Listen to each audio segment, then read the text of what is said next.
Hey guys, this is Echo Soundworks, and you're checking out a massive tutorial for ADSRsounds.com. So in this video, we're going to be creating a really usable and functional sub bass, or even an 808 style kind of kick drum.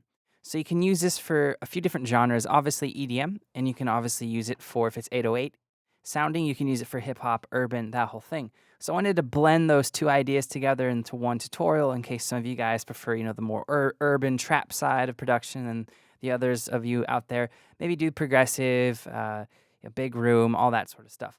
So let's listen to the sound. First example is going to be more of the urban trap style 808.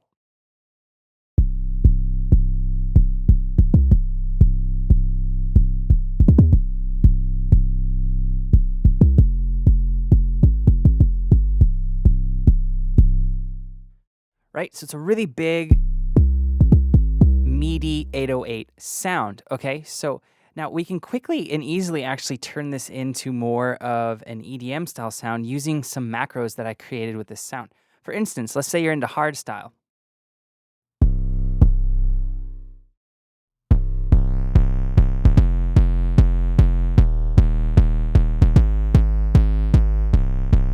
Right? Just with the kind of flick of a macro there.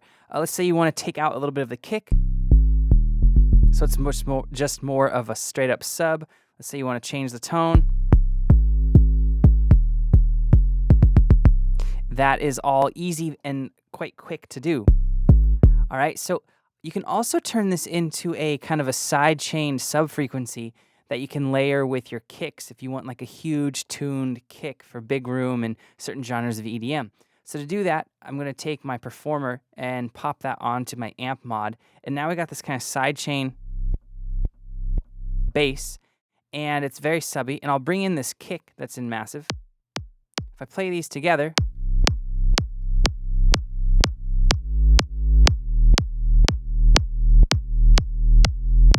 all right, you start. They need to be blended together a little bit, but that's the idea, where you can actually create this really tuned, big sub frequency. You can distort it with this macro.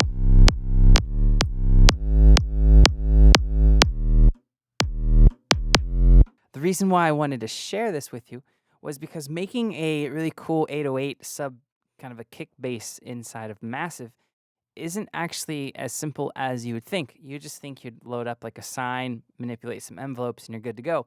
But to get it to have some character and some grit to kind of fight through the mix, you need to do some other things to it.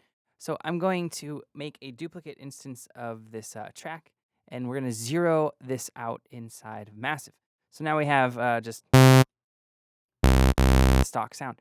So the first thing you're going to want to do, obviously if we're doing a sub-frequency sound, we want a sine, at least a sinusoidal wavetable. So I'm going to choose the sine square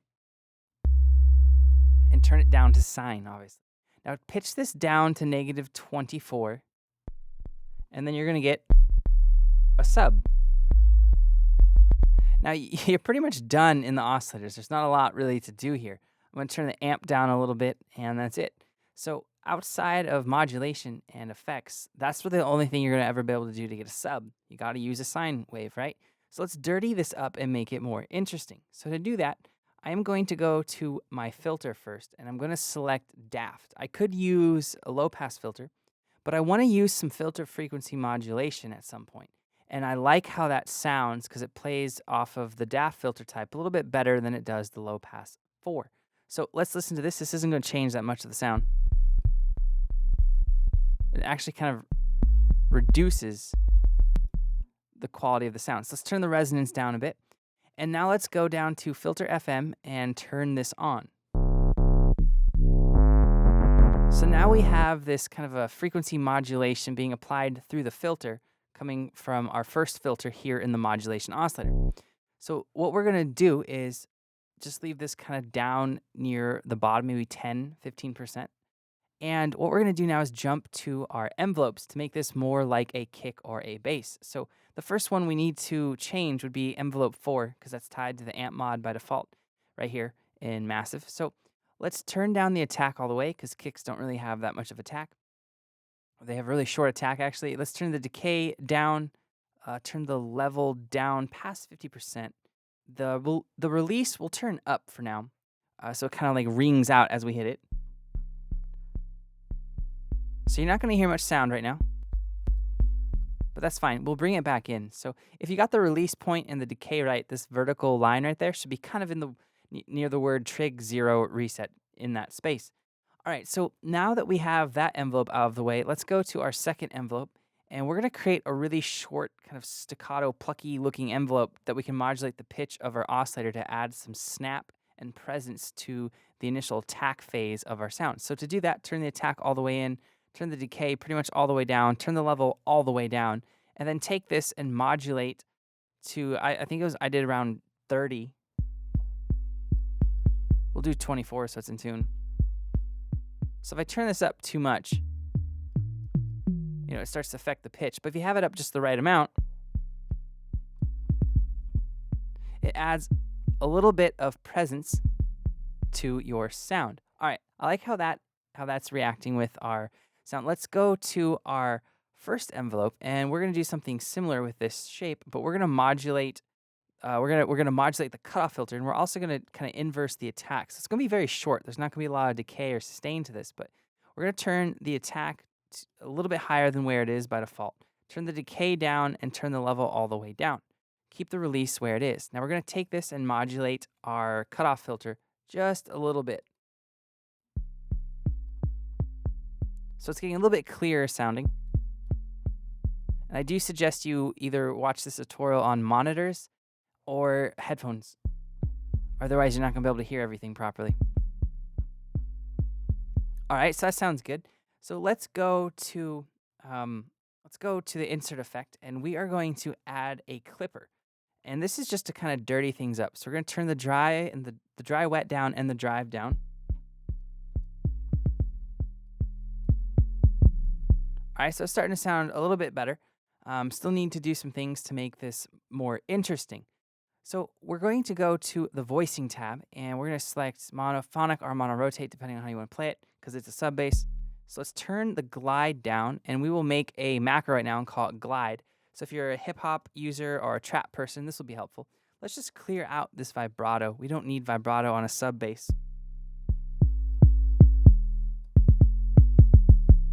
All right, so right now it's just a really clean, kind of sterile sounding 808, right? So let's do some more macroing here to make this more interesting.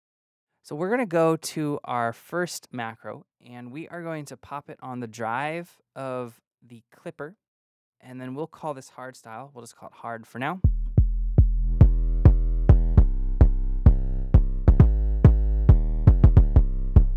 All right, so it's dirtying it up. Now we're going to create another macro here. And what we're going to do is, this is the one that kind of changed the feeling of the sound a little bit. So we're going to go to, I believe I had it as 3, and we're going to pop this into our cutoff, which is going to actually change what's going on with our filter modulation.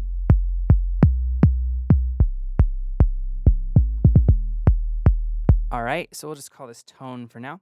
And then let's take our second envelope and modulate the filter, the FM filter on our modulation. It's giving it even more knock and kind of hit to the sound, which is nice.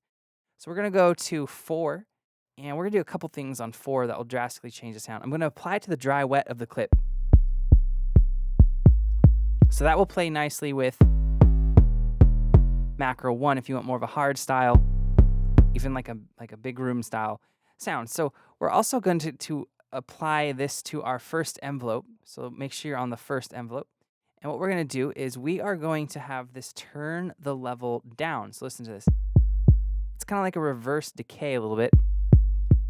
And we're even going to have that affect the release in a reverse fashion of envelope 4. So if you want a more of a staccato sounding bass, that's how you'll do it. We'll just call this decay / rel. All right, so then we have this. We have complete control over this so far. All right, let's go on to the effects. I'm going to add an instance of the tele tube. You could add any tube you want. I'm going to turn the drive and the dry wet both down a little. You could turn them up if you need. And then finally the EQ. What we're going to do with the EQ, nothing crazy. Going to add a little bit of the high shelf, a little bit of the low shelf.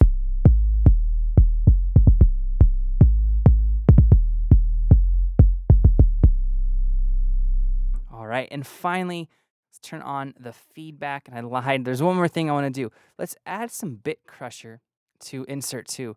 So to get insert 2 to work with this current setup, I need to move where it happens in the signal flow. We're going to pop it over here, and now we have, the actual drive coming from the bit crusher or the actual reduction in bits. So I'm going to modulate this with our envelope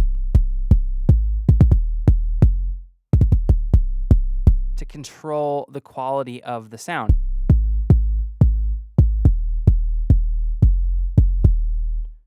All right, so that's adding just a little bit of like presence and snap to our sound, which is really nice. So last thing I am going to do is, if you want to take out the kick element, just create a macro and turn down this level on our envelope 2, because that's tied to our pitch mod, adding that little snap to the attack. So if we turn this up now, it's more of a sub bass. Now it's more of a sub kick, so we'll just call this sub only. So this is a sound that I use quite frequently,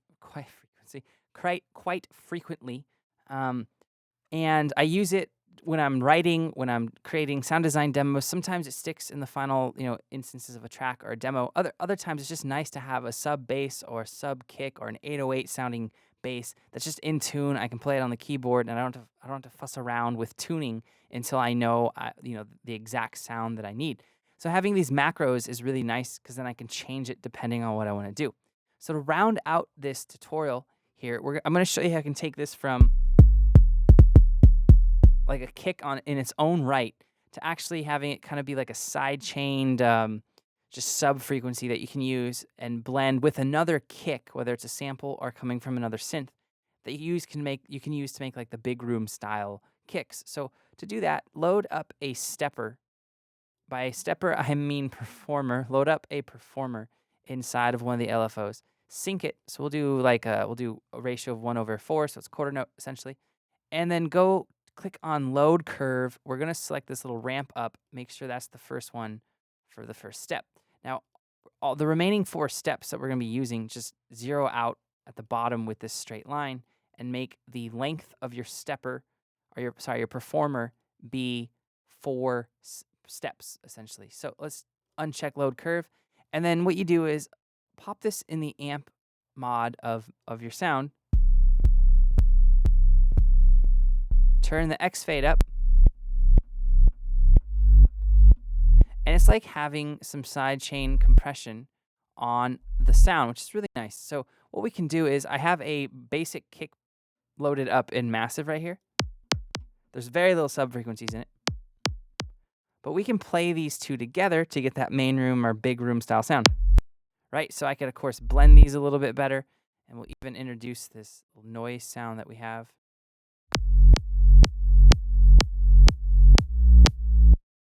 All right, so you can hear that. Obviously, you can do a little bit more mixing to it, but it's great to have that if you're doing a big room style drop and you want to have a tuned sub bass with some grit behind it. There's how you can easily set that up. All right, guys, hope you enjoyed this tutorial. If you have any questions or comments, let me know below, and I'll get back to you as soon as I can. As always, thank you so much for checking this out. I'll see you next time.